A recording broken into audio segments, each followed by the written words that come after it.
ठीक है, उम्मीद करता हूँ ठीक होगा। तो सेकंड ईयर जैसा कि आप जानते हैं प्रीवियसली हमने स्टडी किया था चैप्टर नंबर 13 का स्टार्ट किया था। ठीक है, प्रीवियसली हमने पढ़ा था करंट के इफेक्ट्स के बारे में। आज बेटे हमारा नेक्स्ट टॉपिक है जिसका नाम है ओहम्स लॉ, जो कि एक इंपॉर्टेंट लॉन्ग क्वेश्चन है according to examination point of view. तो बेटे अगर आपका अभी तक कोई प्रीवियस टॉपिक स्किप हो गया तो घबराने की जरूरत नहीं है। मेरी 12th क्लास फिजिक्स प्लेलिस्ट है, आपको डिस्क्रिप्शन में भी लिंक मिल जाएगा और आपको इस वक्त स्क्रीन के टॉप राइट कॉर्नर पे भी शो हो रही होगी। तो आपने उस पर क्लिक करना है, आपने कोई भी लेक्चर समझना है वो आप समझ सकते हैं। ठीक है, हाँ जी। तो इस तरह आपको मैं बता दूं, अगर अभी तक आपने चैनल को सब्सक्राइब नहीं किया तो जल्दी से सब्सक्राइब कर दें और बेल आइकन को प्रेस कर दें। फर्दर आपने कोई और टॉपिक समझना तो आप मुझे कमेंट सेक्शन में बता सकते हैं। चलिए टॉपिक को स्टार्ट करते हैं। सबसे पहले बात करते हैं ओहम्स लॉ की बेटे।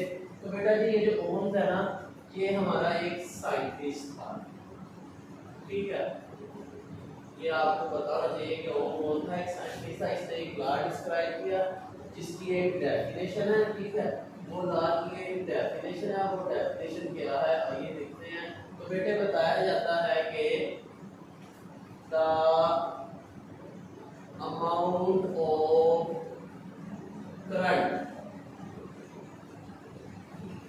करंट की मिकदार, ठीक है, विच फ्लोइंग,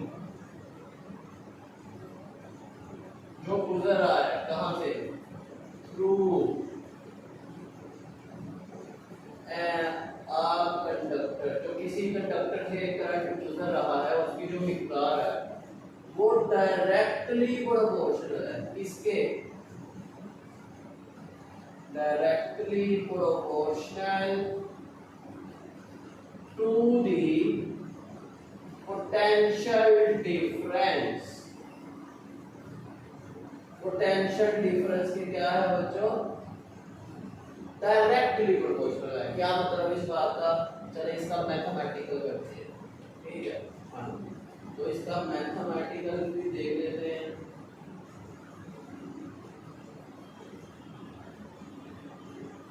मैथमेटिकल क्या कहता है कि जैसे मैंने अभी बताया ना कि जो करंट है वो, ये जो करंट है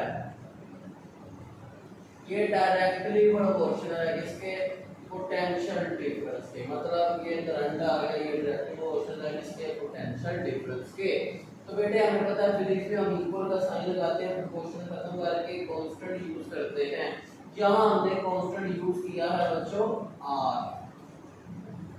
अब ये आर क्या है इसके बारे में भी डिस्कस करेंगे हम फर्दर। ठीक है, तो बेटे उससे पहले आपको अगर ये शॉर्ट है तो आपने ये मैथमेटिकल डेफिनेशन लिख के तो आपने बताना है वेयर कि इस फार्मूले में ये V क्या है, V हमारा पोटेंशियल डिफरेंस है,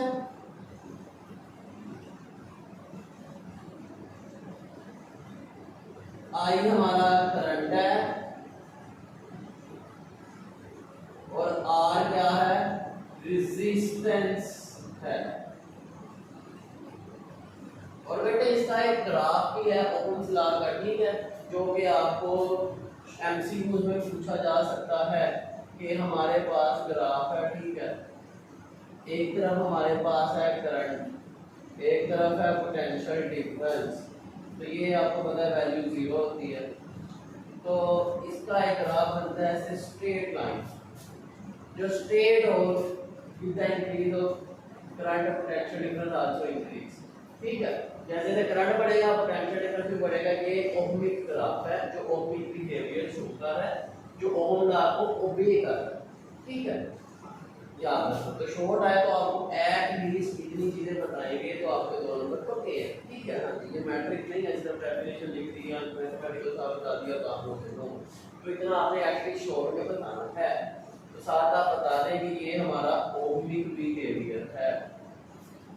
ठीक है, तो इसी तरह नेक्स्ट बात कर लेते हैं। ये जो जिक्र आया है इसका रेजिस्टेंस का, ठीक है, रेजिस्टेंस क्या होती है तो आए बेटे देखते हैं रेजिस्टेंस के बारे में कि रेजिस्टेंस क्या है।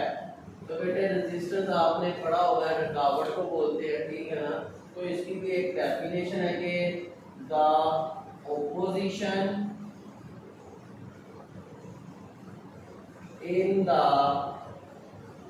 फ्लो ऑफ करंट करंट के रास्ते में जो रुकावट है उसे हम कहते हैं रेजिस्टेंस। इसका सिंबल है बच्चों R। तो अगर आप इसी फार्मूले से V = IR ओहम्स लॉ से इसका अगर फार्मूला ड्राइव करें तो वो फार्मूला कुछ इस तरह से है, I यहाँ मल्टीप्लाई करा के डिवाइड, R = V/I। अब ये इसका फार्मूला, यहाँ से आप इसका यूनिट भी बता सकते हैं कि आपको पता है रेजिस्टेंस का यूनिट होता है ओम, जिसको रिप्रेजेंट करते हैं इस सिंबल से, जिसको हेडफोन भी बोलते हैं, ठीक है ना। और ये किसके इक्वल है, वोल्टेज का यूनिट होता है, पोटेंशियल डिफरेंस का वोल्ट होता है, करंट का यूनिट होता है एम्पीयर, ठीक है। तो इसकी एक डेफिनेशन भी है बच्चों कि resistance will be 1 ohm. 1 ohm की रेजिस्टेंस कब होगी, तो सुने when 1 ampere of current, 1 ampere का करंट पास हो, ठीक है ना, will पास, कब पास होगा, when potential difference of 1 volt pass through a conductor, एक कंडक्टर से 1 एम्पीयर का करंट गुजर रहा है, कब गुजरेगा, when 1 volt of potential difference, 1 volt of potential difference is applied। जब 1 वोल्ट का पोटेंशियल आप अप्लाई करेंगे तो वो उसकी रेजिस्टेंस है, और 1 एम्पीयर का करंट पास करे तो रेजिस्टेंस 1 ओहम होगी। तो इसको हम ऐसे बता सकते हैं 1 ओहम की रेजिस्टेंस जब 1 वोल्ट का पोटेंशियल डिफरेंस दिया और जो करंट है वो 1 एम्पीयर का उसमें से गुजरे, देन हमारी रेजिस्टेंस 1 ओम होगी। ओके, तो रेजिस्टेंस और उसका यूनिट ये भी एक शॉर्ट बन सकता है, ठीक है। हाँ, और ओम का लोग भी आ सकता है, तो लोग है तो ये सारा लिखेंगे और इसके आगे भी मजीद आप बयान करेंगे कि ये तो मैंने कहा है ओहमिक है, ठीक है। तो इसको आप लिख सकते हैं कि ओहमिक कंडक्टर क्या होता है। यहाँ पे हमारे पास एक डेफिनेशन बन जाती है ओहमिक कंडक्टर, कि ओहमिक कंडक्टर क्या है, ठीक है। तो जो ओहम्स लॉ को ओबे करेगा वो ओहमिक कंडक्टर है, ठीक है। तो आप कह सकते हैं a conductor which obey Ohm's law is called ohmic conductor. फिर नॉन ओहमिक कंडक्टर की बात कर लेते हैं।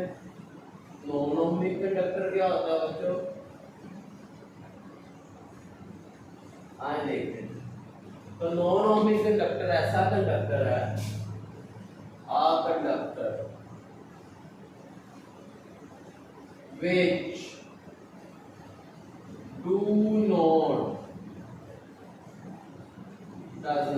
which does not obey Ohm's law। जो ओहम लॉ को obey नहीं करेगा वो नॉन ओहमिक कंडक्टर कहलाएगा, ठीक है। अब इसका भी एक ग्राफ है, तो इसकी दो तरह की ग्राफ है, ठीक है। नंबर 1 सेमीकंडक्टर्स, इनमें एक ग्राफ इस्तेमाल होता है। अब आपको एमसीक्यू में आ सकता है कि नॉन ओहमिक ग्राफ कौन सा होता है, यहाँ सेमीकंडक्टर का कौन सा ग्राफ है, तो बेटे आप उसमें बताएंगे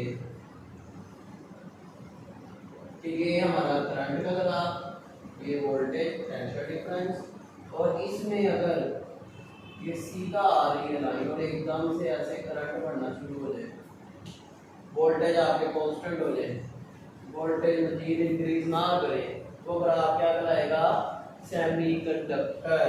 याद रखना है, ठीक है। शॉर्ट में भी आपको एमसीक्यू में पूछा जा सकता है।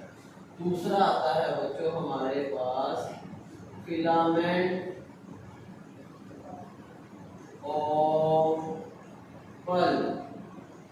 अब बल्ब का आपको पता है ठीक है ना। जो येलो बल्ब होते हैं पुराने ज़माने में जो 1980s में चलते थे, अभी भी कुछ जगहों पर कुछ लोग यूज़ करते हैं, ठीक है। हाँ, तो पीले बल्ब होते हैं, राड होते हैं, उसके जो जो बहुत गर्म हो, हीट अप हो जाते हैं, कुछ ज़्यादा ही आप उसको हाथ से पकड़ नहीं सकते, ठीक है ना।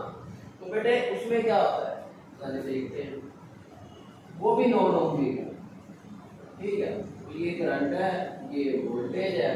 अब इसमें क्या होगा जी, अब इसमें भी शुरू में तो ये भी ओमिक है जैसे ये था, लेकिन फिर एक टाइम आता है मजीद करंट नहीं बढ़ता, वोल्टेज बढ़ता है। ये क्या है, नॉन ओमिक और फिलामेंट। तो बेटे नॉन ओमिक 2 ओमिक है, और वो किसका कौन सा ये भी आपको पता होना चाहिए। तो बेटे ये एक इंपॉर्टेंट क्वेश्चन है, उम्मीद है आपको समझ आ गई होगी। अगर आपको कोई क्वेश्चन हो आप मुझे कमेंट सेक्शन में बता सकते हैं, ठीक है ना जी। चले इस टॉपिक को भी हमने कंप्लीट करना है, अभी भी कंप्लीट नहीं हुआ जी। तो बेटा जी ओमिक नॉन ओमिक बिहेवियर बताने के बाद हमारा नेक्स्ट जो पॉइंट हम इसमें डिस्कस करेंगे वो है बच्चों कॉम्बिनेशन ऑफ रेजिस्टर के। रेजिस्टर्स के जो कॉम्बिनेशन हैं जो आप मैट्रिक में एज अ लॉन्ग प्रिपेयर करते हैं, ठीक है, उसके बारे में क्या कहना है इसका। तो बेटे ये भी आप कर सकते हैं, जिसमें हम बता सकते हैं कि लो जी हमारे पास एक कॉम्बिनेशन है, ये रेजिस्टर का एक रेजिस्टर, दूसरी रेजिस्टर, ये तीसरी रेजिस्टर।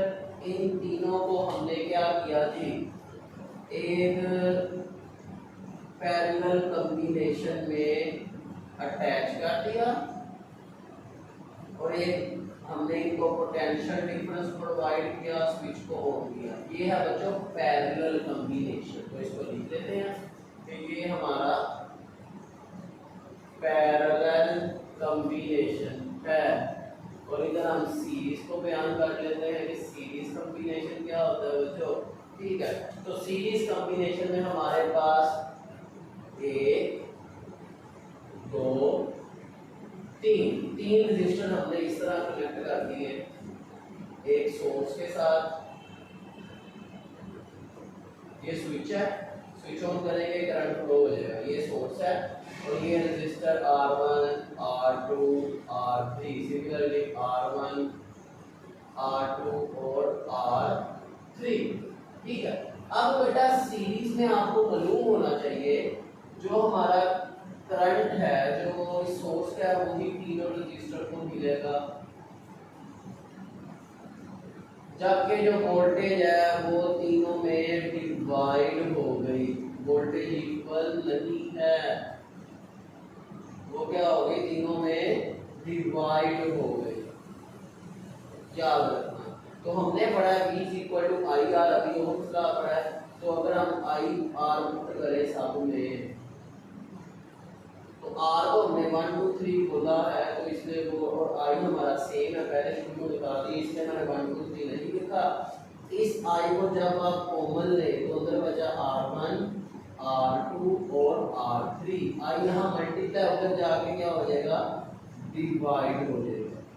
तो अभी हमने इस टॉपिक में पढ़ा था कि R is equal to P over I, तो इसका मतलब P ओवर I की जगह मैं लिख सकता हूँ R। ये R क्या है, इक्विवेलेंट रेजिस्टेंस है इस पूरे सर्किट की, जो किसके इक्वल है, sum of all resistor that are acted in series combination. अब यहाँ तो मैंने 3 लिए हैं, तो बुक वाले ये फरमाते हैं कि आप जितने मर्जी रेजिस्टर ऐड कर दो, n नंबर, ओम्स लॉ ये कहता है कि जितने मर्जी रेजिस्टर ऐड कर दो आप सीरीज में, उन तमाम को सम करोगे उसकी इक्विवेलेंट रेजिस्टेंस आ जाएगी जो कि इक्वल है, ठीक है। उम्मीद है समझ आ गई। अब बात करते हैं पैरेलल कॉम्बिनेशन में। तो बच्चों पैरेलल कॉम्बिनेशन में हमारा वोल्टेज जो है बैटरी का वो तो सेम है, तीनों रजिस्टर को मिल रहा है, तो पैरेलल है। और हाउस वायरिंग भी आपको पता है, घर की वायरिंग पैरेलल कॉम्बिनेशन होती है, ठीक है, ताकि प्रॉपर वोल्टेज मिल सके हर चीज को और वो सही से वर्क कर सके। तो बेटे इसी तरह आपको पता है वोल्टेज सेम है तो करंट हमारा तीनों का डिवाइड हो गया, और हमने पढ़ा यहाँ से अगर आई इधर आ जाए, आर इधर आ जाए, मतलब I is equal to V over R one.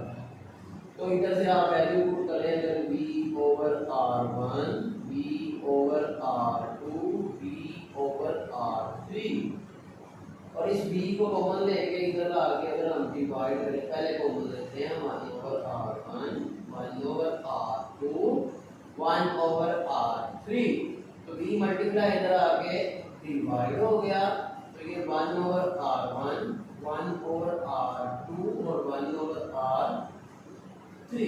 तो बेटे आई ओवर वी मैंने पहले बता दिया, वी ओवर आई था आर, तो आई ओवर वी मतलब 1 ओवर आर, तो इसको हम लिखेंगे 1 ओवर आर, जो क्या है इक्विवेलेंट रेजिस्टेंस है, इन तमाम रेजिस्टेंस के रेसिप्रोकल के सम के इक्वल है, इसमें पैरेलल कॉम्बिनेशन। तो बेटा ये आपने याद रखना है, न्यूमेरिकल्स में ये हेल्पफुल होगा। उम्मीद है आपको समझ आ गई होगी। अगर आपको ओम्स लॉ जानना है तो आपने इतना लिखना है, तो आपके लोन का 5 नंबर करना है। ठीक है, उम्मीद है आपको समझ आ गई होगी। अगर आपको कोई और टॉपिक समझ आप मुझे कमेंट सेक्शन में बता सकते हैं, और अगर अभी तक आपने चैनल को सब्सक्राइब नहीं किया तो जल्दी से सब्सक्राइब कर दें और बेल आइकन को प्रेस कर दें, ताकि आने वाले लेटेस्ट लेक्चर आपके टाइम पहुंच सके। चले मिलते हैं आपसे नेक्स्ट वीडियो में, सी यू देन, अल्लाह हाफिज़।